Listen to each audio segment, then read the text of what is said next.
السلام علیکم، امید ہے آپ خیریت سے ہوں گے۔ آج کچھ سوالوں کے جواب دیں گے۔ کیا تاریخ اپنے آپ کو دہراتی ہے؟ Does history repeat it self? کیا تاریخ سے ہم کچھ سیکھ سکتے ہیں؟ کیا تاریخ ہمارا استاد بن سکتا ہے؟ تو ان سوالوں کے جواب ہم ایک آرٹیکل سے دیں گے۔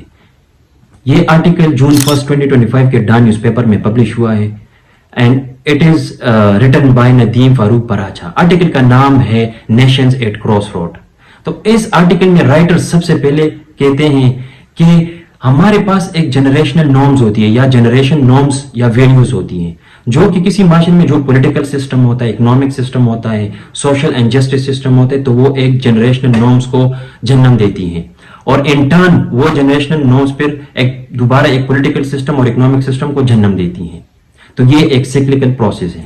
اس کے بعد رائٹر کہتا ہے کہ ایک اسٹراؤس ہاؤ جنریشنل تھیوری ہے، اسٹراؤس ہاؤ جنریشنل تھیوری، جس کو ولیم اسٹراؤس اینڈ نیل ہاؤ نے دریافت کیا ہے۔ یہ تھیوری ایکچولی کیا ہے؟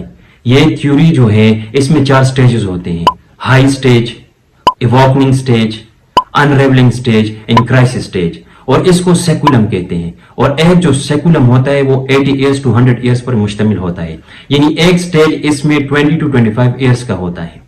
اور یہ تھیوری جو ہے یہ ایک بک دی 4th جنریشن ان 1997 میں ایک بک پبلش ہوئی تھی، اس میں یہ پبلش کی گئی تھی۔ اچھا، تو جو سب سے پہلے جو سٹیج ہوتا ہے ہائی سٹیج، تو اس سٹیج میں جو ہے کولیکٹیوزم ہوتا ہے، لوگ جو ہے ایک دوسرے پہ یقین کرتے ہیں، ٹرسٹ ہوتا ہے، انسٹیٹیوشن پہ یقین کرتے ہیں، وہ ترقی کی راہ پہ گامزن ہوتے ہیں۔ اس کو کہتے ہیں فرسٹ سٹیج، ہائی سٹیج، اور اس کو رائٹر نے اسپرنگ کے ساتھ تشبیہ دیا ہے۔ اس کے بعد آتا ہے سیکنڈ سٹیج، ایواکننگ سٹیج۔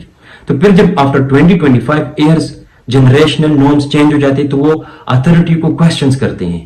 مطلب یہ ہے کہ وہ انڈیویجولزم کی طرف جاتے ہیں، آئیڈیلزم کی طرف جاتے ہیں، چیزوں کو ایبسٹریکٹلی دیکھتے ہیں، اس میں اسپرچولیزم آ جاتا ہے۔